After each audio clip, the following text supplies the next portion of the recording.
জয় শিবচন্ডী, জয় মা ভবানী।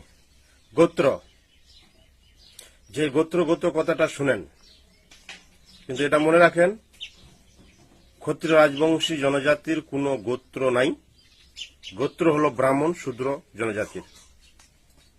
ত্রেতা যুগত এই গোত্র শব্দটা উৎপত্তি হয়েছে যখন ব্রাহ্মণ শূদ্র ছেলেগুলো শিক্ষা গ্রহণ করতে যেত, তো ব্রাহ্মণ গুরুগুলা শিষ্যগুলাকে নিয়ে টানাটানি করতো, হিচাচি মারামারি কাটাকাটি করত।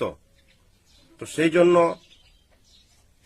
এইসব গন্ডগোল না হওয়ার জন্য রামচন্দ্র তাদের একটা নীতি নির্ধারণ করে দেয়, কেউ যেন কারো শিষ্য টানাটানি না করে, হেঁচাহেঁচি না করে, করলে তাদের মৃত্যুদণ্ড হবে, তাদের রাজ্য ছাড়া হতে হবে।